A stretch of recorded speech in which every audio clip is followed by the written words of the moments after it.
हमारे भारत में कई पवित्र नदियां हैं जिनमें तर्पण करने से 101 कुलों का उद्धार हो जाता है।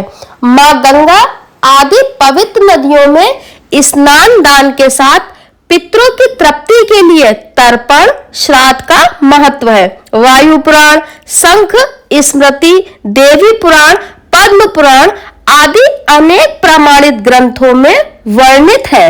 गंगा नदी के पवित्र तट पर किए गए श्राद्ध, तर्पण और अन्य पितृ कर्म कांड से पितरों को शांति और मुक्ति मिलती है। माँ गंगा को मोक्षदायिनी कहा गया है, इसलिए पितृ पक्ष के दौरान गंगा तट पर पूर्वजों के निमित्त अनुष्ठान करने से पितृ तृप्त होते हैं और उनकी आत्मा को मोक्ष मिलता है। महाभारत महाकाव्य में लिखा गया है कि गंगा जी के पास जाकर उनके जल से देवताओं और पितरों का तर्पण करना अच्छा होता है।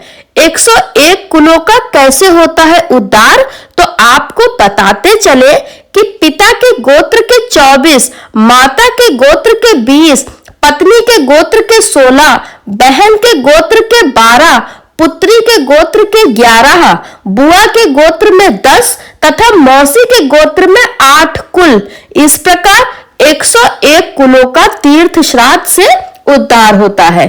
कहा जाता है कि श्राद्ध आदि कार्यों में पितरों का आवाहन करना जरूरी माना जाता है, लेकिन तीर्थ में पुत्र या पुत्र वधू के आगमन पर पितृगण श्राद्ध, तर्पण, पिंडदान आदि ग्रहण करने के लिए स्वतः उपस्थित हो जाते हैं।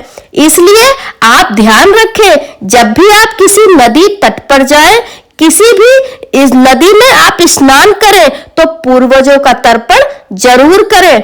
महिलाएं भी कर सकती हैं श्राद्ध। गरुड़ पुराण में बहू या पत्नी के बारे में 11वें अध्याय में बताया गया है कि वह श्राद्ध कर सकती है। वाल्मीकि रामायण के मुताबिक सीता माता ने किया था राजा दशरथ के लिए पिंडदान। माँ सीता ने वनवास के दौरान जब श्री राम, लक्ष्मण और माता सीता के साथ पितृपक्ष के दौरान गया पहुंचे तो श्राद्ध के लिए कुछ सामग्री लेने गए। उसी दौरान माता सीता को राजा दशरथ के दर्शन हुए, जो उनसे पिंडदान की कामना कर रहे थे। इसके बाद माता सीता ने फाल्गु नदी, वट वृक्ष, केतकी के फूल और गाय को साक्षी मानकर बालू का पिंड बनाकर फाल्गु नदी के किनारे श्री दशरथ जी महाराज का पिंडदान कर दिया। इससे राजा दशरथ की आत्मा प्रसन्न हुई और माता सीता को आशीर्वाद दिया।